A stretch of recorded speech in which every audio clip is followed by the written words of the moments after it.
The ideas, procedures, and suggestions contained within this podcast are not intended as a substitute for consulting with a medical professional.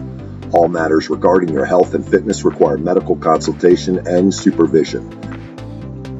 Welcome to the Warrior Wellness Podcast, a podcast for military members, veterans, and first responders focusing on fitness, health, nutrition, and biohacking. Our mission with this podcast is to introduce America's heroes to lifestyle habits and hacks that will help them live healthier, happier lives, and in turn, be fit enough to continue their support of their communities and country. Well, Susan Bratton, thank you so much for being on the Warrior Wellness Podcast. And I'm sure we could spread this out to like a 9-hour podcast, but we're going to be very focused and focus on your sexual intimacy expertise here. And especially, so here's the hook, and hopefully everybody listening will tune in because they have to know this stuff, what men should know about female desire, and maybe what women would love for you to know about men to know about female desire. So maybe the things that women can't articulate or are a little embarrassed to. Guess what? Susan's going to tell you all of those things today on this podcast. So welcome to the podcast, Susan. Thank you, Steph. It's so great to be here with you today. I think about myself as a wellness warrior too. I feel like a warrior, and I'm really into wellness. And when I heard that you decided to have me on your show, I was really happy to be here. First of all, I really appreciate and support the military, first responders, everyone in service to keeping us going as a country. And one of the things that I think is so interesting is that there's been a lot of, bifurcation in our country that's been happening right now on the political side of things. And when we go down to an individual level, everyone is doing the best they can do. But one of the things that's super interesting is that the oxytocin hormone that's created when people have skin-to-skin contact and make love and are intimately connected, not only does it bond us to our lover, but it makes us less annoyed with everyone. Yes. So I'm here for generating more great, close intimacy and connection. So we're just less annoyed with all humanity and we all get along better. And all of your listeners have less work to do. Yes. When you're having good sex, all is right in the world, right? It really does feel like that, doesn't it? I mean, I count sex up there in the pantheon with good health, love of friends and family, joy of the arts, music, dance, all of the beauty of life, nature, and movement, whether it's muscle building or taking a hike or what have you, and our spirituality, whatever that looks like for us. I mean, these are really the things that are the extraordinary, beautiful parts of being a human alive on this earth. And good sex is a God-given right for all of us. But so much gets in the way of having it. And one of the big things that gets in the way is that when you are a masculine, you are testosterone dominant. You have morning wood when you're healthy. And I'm sure Dr. Gappin and Dr. Brandeis, who you've recently had on, who are both good friends of mine. I love the urologist, trust me. They've probably, talked a lot about how important it is to have nighttime erections and good morning wood and all that's the sign of health and everything. So guys, they wake up when they're healthy with a good erection, and men are also biologically wired to masturbate every day. And so they're thinking about sex every day, where us female-bodied people, we're on a 28-day cycle. We run with the moon and the wolves, right? We're wolf women. And even though we could get turned on at any time, we're not horny every day like our guys are. I have young men who write to me because I've been an intimacy expert for 2 decades now. This is actually my second career. I'm in my 60s, and in my 40s, I had a sexual awakening with my husband where we realized how great sex could be. We'd started learning skills. And so I've been answering my newsletter readers' questions for decades now. And guys write to me all the time. I'm so horny, I can't stand it. What do I do? When is this going to end? And I have to write back to them and say, if you're healthy, it's never going to end, and you don't want it to end. And you have to take care of your needs, but you also can channel that energy into doing good things to help other people. Get out of your small world and get into the big world and start putting all that built up energy into doing good and doing well. And they don't always like that answer. They want an instant fix. Like everyone wants a pill, Stephanie. But Oh, goodness. But we women, we're estrogen dominant. And so we are worried about things. We have our mind on a million things. Testosterone makes our male bodied partners super focused and goal oriented. They get about one thing, not two things, I'm generalizing here, of course, because everything's on a spectrum. Everything's on a big bell curve. But the generalizations help people see things in light and understanding their opposite partners, behaviors. We women, we can want sex at any time, but we're not ready to go. And the other thing that happens is that for guys, when they get turned on, which doesn't take much when they're healthy, they get an erection very quickly. Within a minute or two, they can be ready to go. Where for women, we have as much erectile tissue. If you think about a banana and you think, okay, that's basically my penis here, okay? And I peel away the skin and the fruit is left. That's most of the banana. That's the erectile tissue. Penis is mostly spongy tissue that fills with blood. And half of it is sticking out of a man's body and half of it actually goes in and down toward their testicles. So they've got double what you see, and that's all erectile tissue. So they really need all that blood flow. They have all that blood flow. Boing, they're ready to go. Take that same banana, now make it into a circle. Make a donut out of it, a round thing, just as thick and fat. Wrap that around your vaginal canal, and that's what we have as women. Our vagina is completely surrounded with erectile tissue.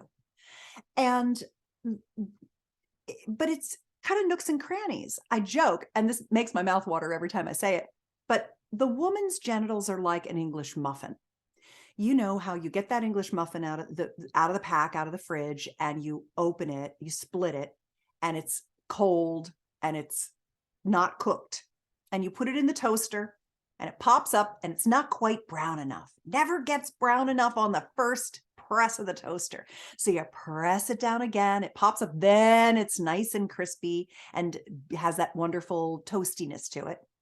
You put it on the plate, the butter's hard from the refrigerator. So you're like pushing down, you get the butter, you put it on one side and you smash the two sides of the English muffin together. And then what do? You wait for all the butter to melt into the nooks and crannies. And then you get to eat the muffin.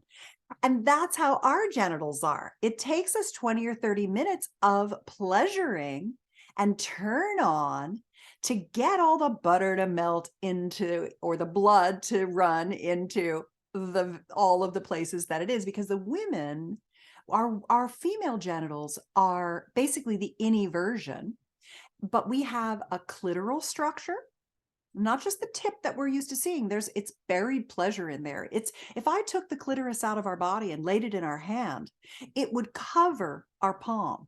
The whole clitoris is like a small organ. And that's one of 3 erectile tissue structures. The second one is our urethral sponge, which some people call a G-spot, but it's not a spot. It's a long tube, like a pool noodle the kids whack each other with in the pool. And then we have a perineal sponge between our vagina and our rectum. So we're literally surrounded with erectile tissue. But we need the butter to melt into the nooks and crannies. We need that pleasuring and foreplay time. And so one of the things that I like to tell people to do is to reframe their thinking that there's foreplay and then there's sex. First of all, I like people to even think about foreplay because I don't want people to have the kind of sex that I call grab a boob and stick it in. That's not good, Stephanie. No, it's There's no not. butter melting there. There's not even any toast. That's not even the first press of the toaster, right? That's Right. just the cold English muffin, and that ain't no fun for her. So I don't even like people to think about lovemaking as foreplay and sex, because then the sex is focused on intercourse. When you think about sex as being all the things, the kiss, the holding, the hugging, the kissing, the breast play, the genital fondling, the, just the oral pleasuring, the intercourse. When you go from, I'm going to do what I have to do to penetrate, to I'm just going to enjoy the whole pleasure ride. I'm taking my time. I'm just connecting. I'm not in a hurry. There's no goal. Every day is different, because it is for a woman, especially. Every day, our bodies want something different. And honestly, we're not always up for being penetrated.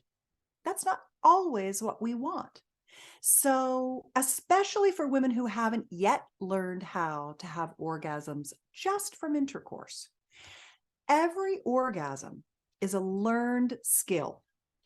We're not born orgasming. We come to our orgasms are inside us and they want to come out. We come to them over time.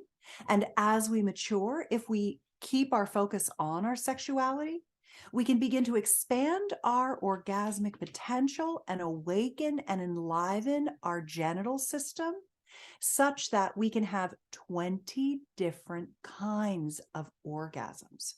Orgasms from intercourse, penetration orgasms being one of the 20. Simply a learned skill. All women can do it. And it's easy to do once you know you can, and there's nothing wrong with you. And a lot of women are like, I'm just not the kind of girl that can come from intercourse. And then their partner is like, well, I guess she's just not going to be able to come from intercourse. And then she's like, well, I want to have intercourse with him because at least it's nice. We're close and he really likes it. And then 10 years later, she's like, man, I don't know if I want to have sex anymore. This is just not good for me. And then she's slowing down. She's giving him mercy sex, if she made it to 10 years, honestly. And it's because of this thing that Dr. Lori Mintz wrote. She did a TED talk called The Orgasm Gap, which I thought was a great way to define this, which is the gap is the difference between how easy it is for guys to have orgasms from intercourse and how hard it is for women, only because nobody's talking about the English muffin effect, that we need to be slowly aroused. And I want to talk about libido, desire, and arousal, because I want people to understand how to close that gap, cross the gasm chasm, so that when you make love, when you're orally pleasuring each other, when you're getting genital stroking and massage, yoni massage is what I like to call it. Have you heard that term, yoni? I have never heard of that. No. So in tantric lovemaking, we call the female genital system a yoni, Y-O-N-I. And I like that sometimes better than vulva, because vagina is just the birth canal, and that's all that is. The vulva is the outer parts, including all of the genital system and all the erectile tissue. But they're kind of medical terms. And I like the word yoni, Y-O-N-I, because it's like my little yoni, it sounds like a sparkle rainbow pony. And it's also just a sweet term and not crass, And the lingam is the male body in Tantra. it's the penis and the testicles. So lingam and yoni, those are nice. So a yoni massage is manual massage and pleasuring of all that tissue, not just a focus on the clitoris.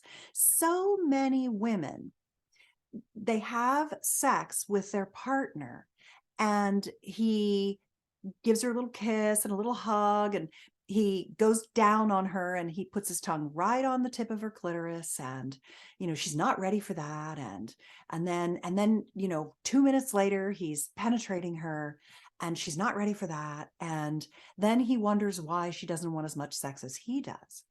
So one of the things that I like to teach lovers is something I call my bullseye touch technique. Because men are goal-oriented naturally with their testosterone, and they are single-minded, they want to shoot for the center of the bullseye, which is why they immediately touch the clitoris and they immediately penetrate us with their penis. They've never touched our outer labia. They've never rubbed our mons. They've never tickled our little inner labia. They haven't even done that, but I want them to start even further afield. I want them to think about stroking our hair and kissing our cheeks and kissing our eyelids and kissing our neck and holding us and hugging us. I want them to stroke our back and our buns and stroke our belly and our thighs and the inside of our thighs and our groin. I want them to touch our chest and not just grab our nipples, touch our breasts and hold them and play with them and palpate them and stroke them. Because when you kiss and you touch breasts, it's actually in the nervous system connected to arousal of the clitoral structures, the erectile tissue structures in the vulva. So you're actually stimulating blood flow from the inside out. And then when you come down to the yoni and you touch the mons, the belly, the mons, the groin, the outer labia, the inner labia, before you ever touch the clitoris or enter the vestibule, you're awakening all of that tissue. You're bringing blood flow. We women need as much blood flow as our male-bodied partners do. I'm sure when you talk to Dr. Gappin and Dr. Brandeis, they were telling you about Gainswave. They were telling you about how blood flow and nitric oxide supplementation is so important. Mm-hmm. And it's equally important for our female-bodied partners. We have as much erectile tissue as our men do. We have loss of blood flow as we age. Our nitric oxide gets impacted by using antibacterial mouthwash, taking acid blockers and proton pump inhibitors, not eating enough leafy green vegetables and beetroot. So when we have loss of blood flow, we have loss of lubrication. We have dryness of the yoni and painful sex. We have diminished orgasm, more difficulty achieving climax. We begin to have incontinence, which is why Gainswave also makes FemiWave, which is fantastic. I've had FemiWave treatments, and I, at 61, am so wet. It's crazy, like wetter than when I was in my 20s. It's unbelievable. And what's interesting about it is that though how lubricated you are has no correlation to how turned on you are, you can be super turned on as dry as a bone, which is frustrating as hell. Yeah. But when you're wet, you feel more turned on. So using the bullseye touch technique gives us the time that our body takes to get into arousal. And there's a couple more things. Can I keep going, or do you want me to stop? Do you need to get a word in edgewise here? No, I love so that. Yeah, just so just to like summarize the point. Yeah. Take your time. Yes. Right? Don't rush. Yeah. And understand, I'm talking to the men here, understand that women take a little bit longer. You got to warm it up a little bit longer than you do. So Way longer. And there's so many different erogenous zones all over the body. Mm-hmm. When you just go straight for, the vagina or the clitoris, you're missing out on probably, I would say, you would probably, way better than me, but like hundreds of erogenous zones that you could be touching and getting all of that warmness and blood flow ready. So then the next step is Right, exactly. So the bullseye touch technique, working from the outside in, kissing, breast play, and reassuring your woman that her breasts are beautiful. We are confronted with fake boobs everywhere. They're up here, they're perfectly round, they're giant ice cream scoops, they don't move. And though most men are like, I like all boobs. I like fake boobs. I like real boobs. I like small boobs. I like big boobs. I just like boobs. Everybody likes boobs. Women feel like there's something wrong with them if they don't have these perfect breasts. And in reality, men love women's bodies. They love our breasts. They love our butts. They love our thighs. They love our belly. They love our curves. They don't necessarily want us to be hard bodies. They like the feminine form. But women being estrogen dominant, we are worried. Our safety and security is always a fear for us. We are prey, not the predator in life. And estrogen makes us nervous. It makes us keep our mind on a lot of things. That's why we need our male-bodied partners to provide safety and security, to reassure us, to adore us, to verbally tell us what they love us.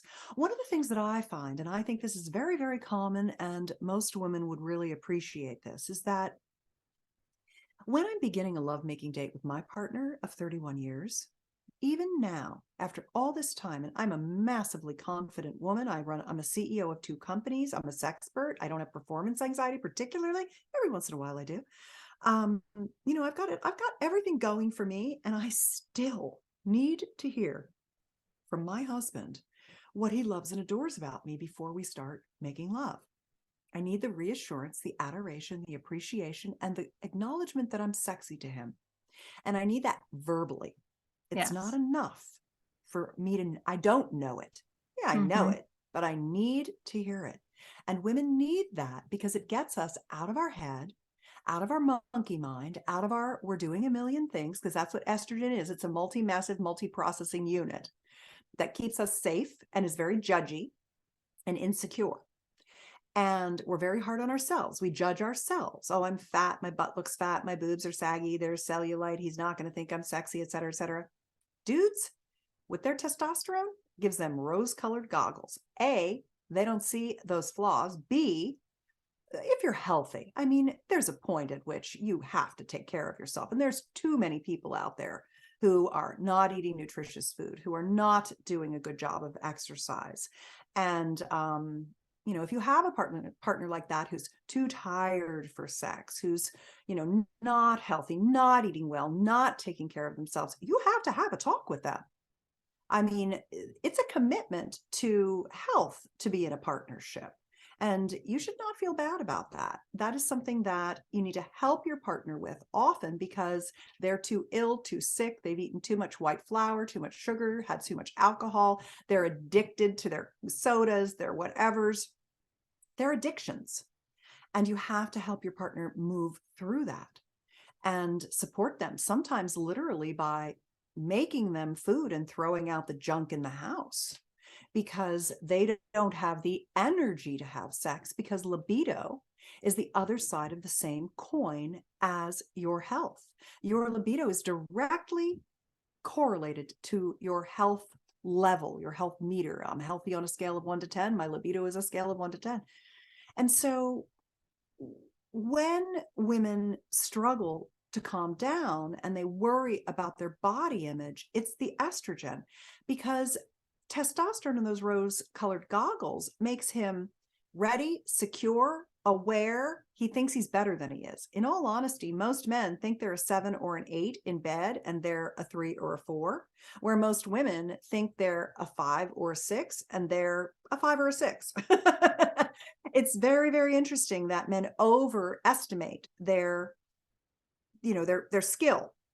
They literally don't know what they don't know. So they don't know how little they know about sexuality because they're still in the sex is intercourse, grab a boob and stick it in. I don't understand why she's not ready. She's rejecting me for sex. Well, that's too big an offer for her. If she's rejecting you for sex, there's 2 reasons. Number 1, you haven't done all of the other things to get her ready to want sex. And that is your masculine role. I mean, I wish it weren't true, but when you get into the victim mindset and you get like, oh, she rejected me. She didn't reject you. She's just not a horn dog like you are, dude. You can get her there. You just have to help her warm up. And one of the biggest things that I tell guys is slow down. You're way out ahead of us. Turn around, come back and get us where you are. We need you to get us turned on. Yeah, it's our responsibility too. It's our responsibility to keep ourselves healthy and look beautiful for you, like when you met us. It's our responsibility to flirt with you, have intimacy, passion, hold hands, wiggle our naked bodies in front of you so you can look at us, sit on your lap naked and play with you, grab your butt and your package. You know, it's our job to keep it going too. But we're not ready to go. And so when you turn around and come back and get us and slow down some more, because we've got to climb that arousal ladder. And that's the English muffin baking time.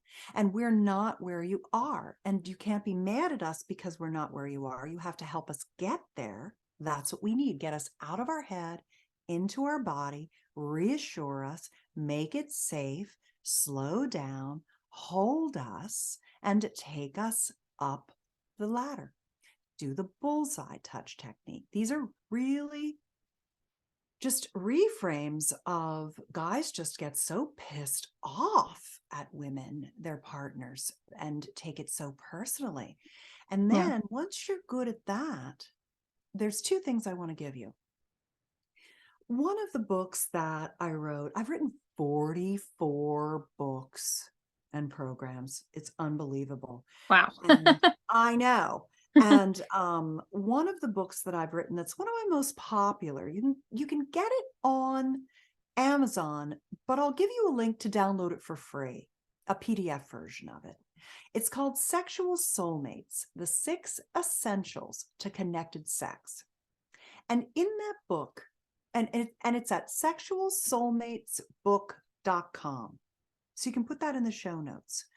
One of the 6 essentials is something I call the Sexual Soulmate Pact, PACT, an agreement between partners. Because a lot of women say to me, I don't know what I want, but I know what I'm getting isn't it. But I'm not going to say anything because I don't know what to tell him to do. I just don't really like what's going on, but I'm going to put up with it. Because if I ever give him any feedback, he gets butthurt.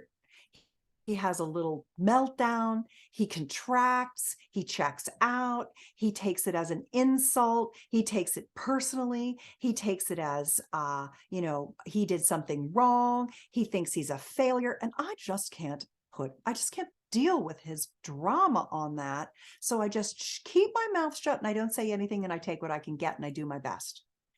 And that is the absolute worst thing to do, because every time you do that, you're putting another brick in the wall of your future sexless marriage or sexless sex life, a sexless relationship. So the Sexual Soulmate Pact, it's a 2-word phrase that ignites passionate lovemaking. And it is a way for women to start to listen to their body's own communication, to tap into their intuition. Your yoni is talking to you all the time. It knows if it's too hard, too fast, you're not ready, it's too slow, you want it hurried, it's too deep, it's too shallow, something hurts, it's too scratchy, you like that, keep going, don't stop till I say so, whatever, move up to the left. Can you also play with my nipple while you're doing that? We know all those things. We could be communicating all those things with you right now if you would let us do it without collapsing. So you have to remember that there's no such thing as failure. It's all feedback to make you a better lover. And when you can get your woman, this 2 words, I'm not telling you the 2 words. I'm going to make you go get it and read it because there's nuances in this. It's a very short little chapter in the book, Sexual Soulmate Pact. Sexualsoulmatesbook.com. It's called the Sexual Soulmate Pact. And you'll find that, I think it's chapter 2. That is when you start telling her, you say those 2 words to her, it encourages her so much to keep talking to you and giving you feedback. When you realize that now you're winning, now you're doing an incredible job, now she's loving it, it just changes everything. Because no matter how many techniques you have, they're useless. They're totally useless. I don't care how good a lover you think you are. I don't care how badass you think your oral skills are or how great your lovemaking skills are. If she's not telling you, if there's not a running commentary between the two of you, if you're totally silent, if everything's shut down, if you're basically just doing the old in and out, you're not even touching and running your hands on each other, you're not introducing toys into the pleasuring, you're not trying new things, you're not learning new skills because you don't talk, that's where you have to start. And it is the masculine leadership, it's masculine sexual leadership to get her talking, to let her know it's okay, and to reward her for doing so, for making you her hero. And the thing I know about men is that they will give up their pleasure for her pleasure. One of the things that I've recently put together, because techniques and communication skills are good, but what couples want are fun, erotic play dates. They want fun things to do in the bedroom that keep them learning new things together, keep the new relationship energy high, keep incrementing their skills and making them better lovers, so they can get what is on what I call the upward pleasure spiral, where sex keeps getting better and better your whole life long. Because as you heard from Dr. Gapin and Dr. Brandeis, there's ways to keep your genitals ageless. And so with the combination of regenerative therapies and treatments like Gainswave and FemiWave and vacuum erection devices like the Whopper, I don't think either of those guys probably talked enough about penis pumps for both reversing atrophy, increasing firmness, and enlarging the penis over time. But I have a guide to penis enlargement at pumpingguide.com that I think is really, really important for guys to keep their package working. It's also the budget version. So if you can't afford to go get a Gainswave or a FemiWave, you can use the pump to do it. And that's really nice. It's kind of an at-home DIY tool for penis enlargement and penis firmness. Those things are all really important. And if you keep your genitals and your health in good condition, you get better and better as a lover over time if you keep learning new things. And so I created a download with 48 erotic playdate ideas for couples. It's called Sex Life Bucket List. It's at sexlifebucketlist.com.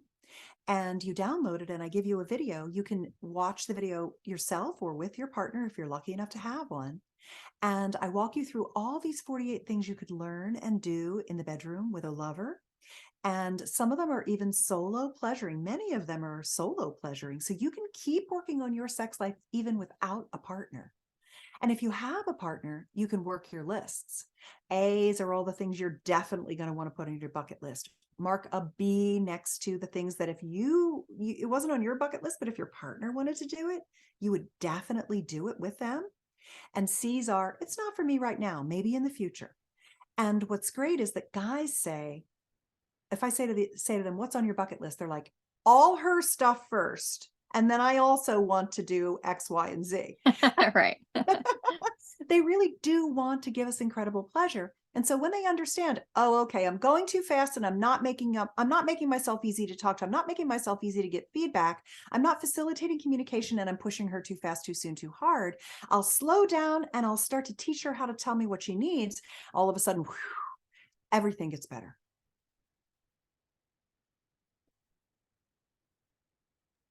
Sorry. I unmute myself. Now I love that. That's exciting. I can't wait to download that. I think that would be really fun for me and my husband to go through. That's really neat. You keep it fresh. So, and I love that. I mean, what a concept. Communication.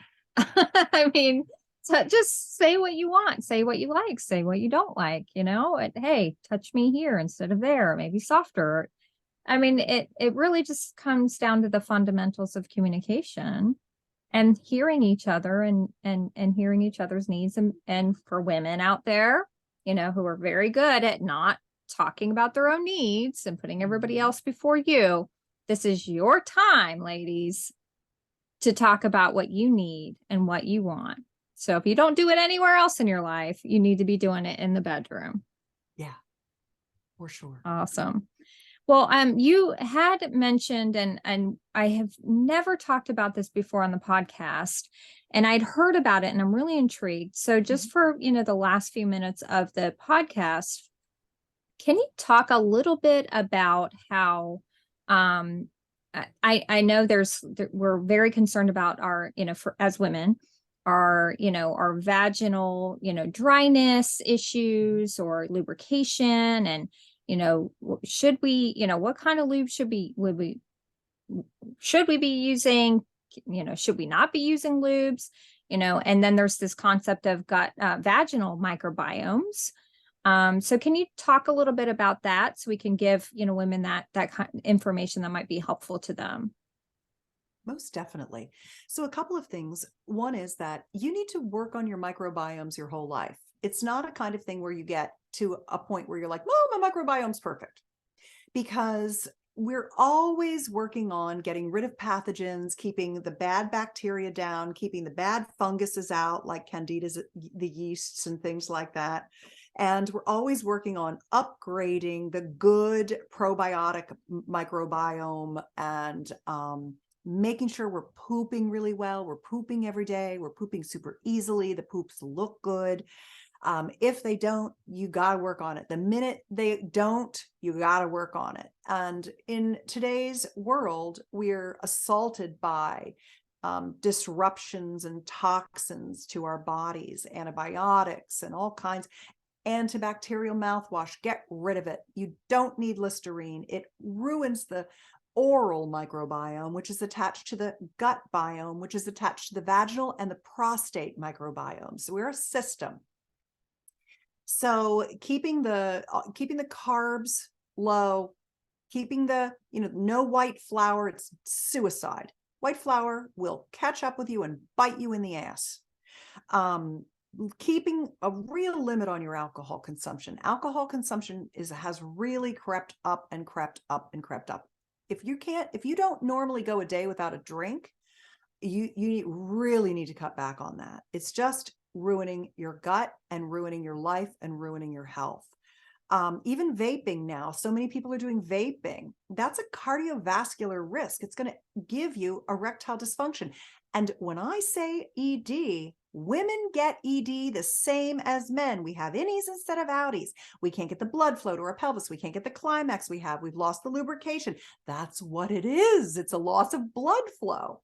So the vaginal microbiome, interestingly enough, there's a couple of things. Number one, if you get a bladder infection, don't take an antibiotic. Go to my website, personallifemedia.com, and do my UTI formula, which is essentially black coffee and baking soda and a hot pad to start.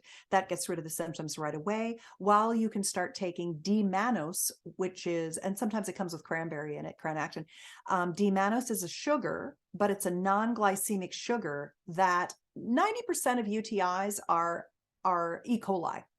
And E. coli loves D-mannose. And so when you flood the urinary tract with this D-mannose, the E. coli are like these little Velcro balls, and they're stuck on the mucosal lining of your urinary tract. And when you're peeing out the D-mannose, they're like, yummy! And they grab onto the D-mannose molecule and you piss them right out. You do not have to do a shotgun nuclear bomb explosion of antibiotics in your body to get rid of a couple of E. coli in your UTI tract. You can flush them out, which is fantastic. And then when you get vaginal dysbiosis, you're usually either getting a yeast overgrowth, which means you got to cut back on the booze, the carbs, the sugars, right? You're eating too much sugar. It's inflammation. It's going to lead to diabetes. It's going to shut down your nervous system. You're going to be fat, old, miserable, and ugly. So, I mean, tough love, right? Real talk. I mean, our nutrition is fucking killing us. So we have to be very careful. So when you disrupt your vaginal microbiome, it's usually either a bacterial overgrowth or a yeast overgrowth. The vagina is, it needs a high acid pH. And what I recommend that women do is get the women's probiotics.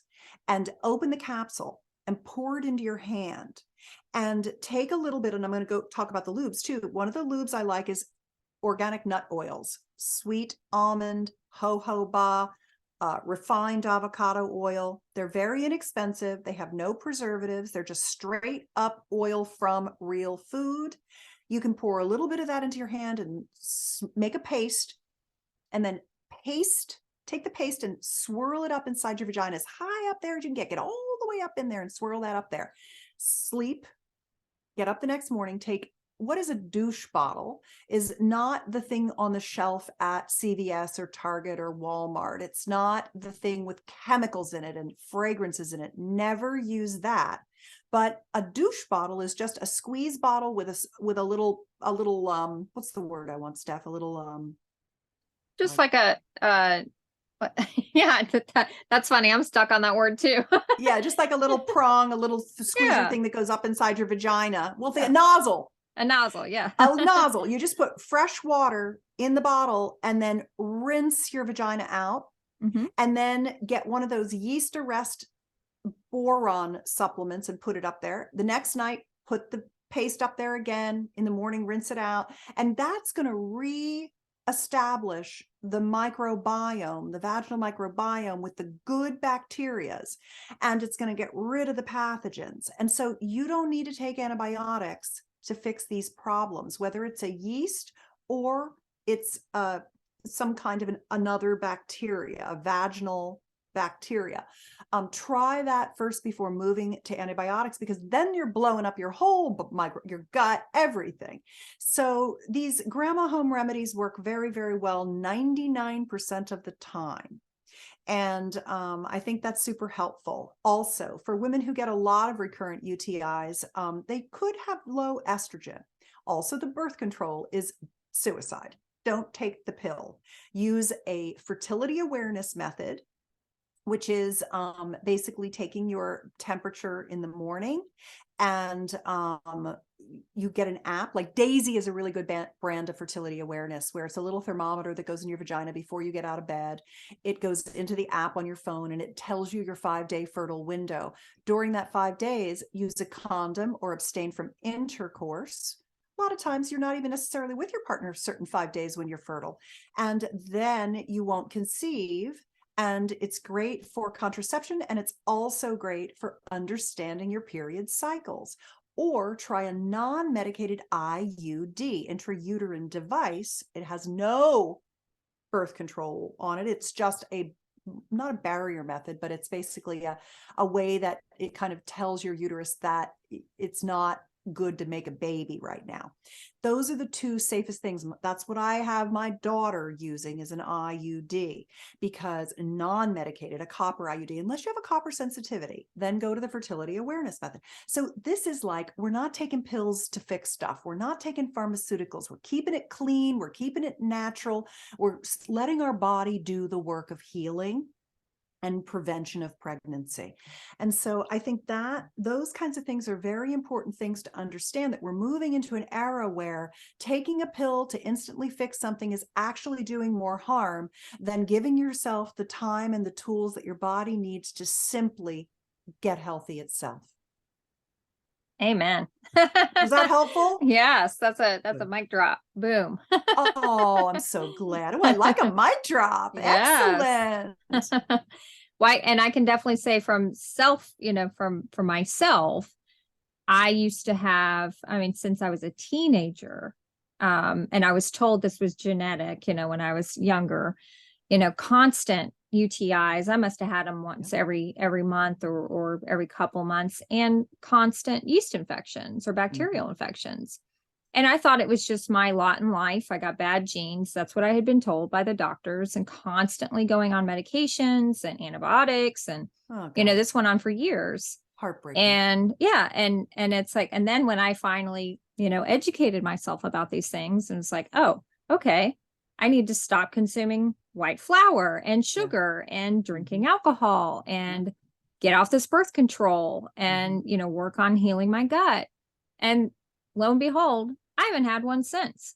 Good girl. And when I changed everything 10 years ago, not a one. And this was something I suffered with basically on a monthly basis. I'm so happy to hear that your experience mirrors mine. Good. Yeah. Yeah. That's so So, great. so important. Yay! Yeah. For the women out there listening, if you struggle with that, there is hope and there's natural ways to deal with this, and you could be free from them forever. So, Yeah. and there are And natural then, remedies if they do occasionally pop up. and the other thing that I wanted to say too about drinking and vaping, you know, a glass of wine here or there, a beer here or there, a cocktail here or there is it's not going to kill you if you're strong and you're healthy and all that stuff. But the habitual drinking, it really does. Gives you memory loss. It really it ruins your sleep. And vaping is tough on your body as well. But if you take cannabis, just the flower, and you grind that up and you don't smoke it, but you put it in a vaporizer, that's also called vaping. But that vaping is actually just a little heating unit that heats up, and it releases the oils Oil, right? in the Mm-hmm. plant. And when you smoke that in, because it's not burned, it's much less bad for you. I actually think cannabis is so less egregious than alcohol. But vaping it or smoking it or doing dabs, that's some strong ass stuff. And so just being much more careful with your body and what you do, and just vaporizing the actual flower is a lot healthier. So if you must do things in moderation, this is the best path to that. Mm-hmm. Yeah. And I love those tips on the microbiome and putting the probiotic and And just the a little boron. organic, avocado oil. What do you think about coconut oil? You didn't include that. I didn't very specifically. Okay. Coconut has a natural antibacterial property to it. I don't recommend it as lubricant or intravaginally. A lot of Okay. women are using coconut oil, and I'm like, Mm-hmm. switch to, I like refined avocado oil. Refined means that the green has been taken out, so it won't stain your sheets or your lingerie. That's my favorite. And you can get it on Amazon or at H&B Oil Center. I actually buy it by the half. I buy it by the liter and just fill a small bottle up over and over again. It's a lot cheaper. That was just cheap. Lubes are an FDA Class 2 regulated product. They must have preservatives in them. So when you go to the store and you buy KY or any of these spicy things or what have you, or even things like the silicone, the Uber lubes and things like that, they're not natural ingredients. I always say, if you wouldn't put it in your mouth, don't put it in your vagina. They're two ends of the same tube. They're both biomes. They're both mucosal linings, and they're both super sensitive, and they're both sponges, and they absorb everything right into your bloodstream, including all the preservatives and the chemicals and all that stuff. And we're trying to get rid of the chemicals, not put more in. And if you're like, but wait, isn't that going to ruin my condom? No. Don't use latex condoms, which most people are allergic to latex anyway, that rubber. Use polyethylene or polypropylene. Trojan Supras are a very good polyethylene, polypropylene condom that works great when you're worried about conceiving, but you want to use natural oils. And if you buy good quality sex toys, they have nicely produced silicone on them, which is almost, if you wash them after use, they last till you're sick of them anyway. So that's another thing too, that's something that I teach women a lot, is how to do what I call orgasmic cross training. You want to expand your orgasmic capacity as you age. You want to keep learning new ways to have orgasms from new types of stimulation. And there's really 5 different types of sex toys that I think every woman should have in her pleasure chest. She should have an air stimulator like the womanizer, which is like a clitoral sucker. She could have a licker like the Volta from Fun Factory. She can have a G-spot toy. There's lots and lots of G-spot wands out there that are really good to awaken and explore your G-spot pleasuring. If you want, I have a guide, a downloadable guide called G-Spot Joy. GSPOTJOY.com, G-Spot Joy. That is the best G-Spot tools and how to use them safely. Because the G-Spot likes pressure, not friction, but it's also very delicate and it's very curved up and around. You have to find it. And it's important to slowly awaken that and to find your G-Spot. So G-Spot Joy might be helpful for people. A vibrator, but what I like is a vibrator that is like a rabbit, internal and external simultaneously. So you're awakening the vaginal interior as well as the outer clitoral tip and shaft. My favorite is a Fun Factory toy called the Lady Bye or the Miss Bye. The Miss Bye is small, the Lady Bye is bigger, just depending on the size of your vaginal cavity. Mine's giant.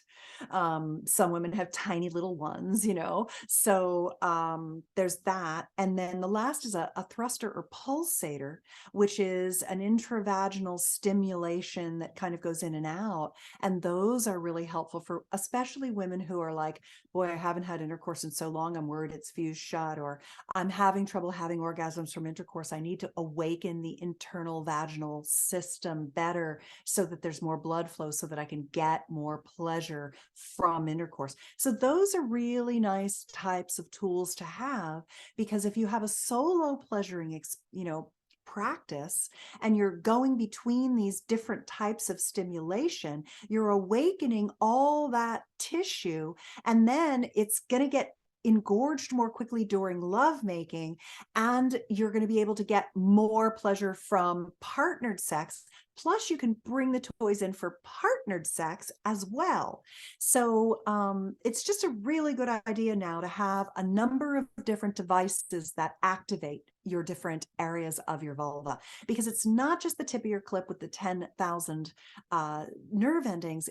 There's nerve endings on all your vulva once you get the blood flow in there and get that all plump and ready to go. Wow, I love it. Susan, we could go on for 2 more hours, I think. I'll come back if you want me. Yes, we got to have you back for sure. You are definitely a 2+ timer for sure. We've got to invite you back. Sweet. Susan, thank you so much. I learned so much, and all the links will be, and I typed out all those websites that you named while you were talking. So we'll have those on the show notes. So thank you so much for being on the Warrior Wellness Podcast. Thank you for being a wellness warrior, Stephanie, and see you on the other side. Hey guys, thanks so much again for joining us on another episode of the Warrior Wellness Podcast. Please make sure to subscribe, follow, like, all that good stuff on your favorite podcast platform and on our YouTube channel. Go ahead and leave us a review while you're there. And if you screenshot your review, email it to info@fireteamwhiskey.com with your name and address. You'll be entered into our drawing for a prize for just leaving us a review. So let us know what we're doing great, what you'd like to hear more about, and please go ahead and just give us a follow and give us a honest review, especially on iTunes, because that helps us reach other military members, veterans, and first responders with this vitally important information about how to improve their health, fitness, and wellness. We will see you at the next episode of the Warrior Wellness Podcast. I am your podcast host, former Army Captain Stephanie Lincoln, founder of Fire Team Whiskey.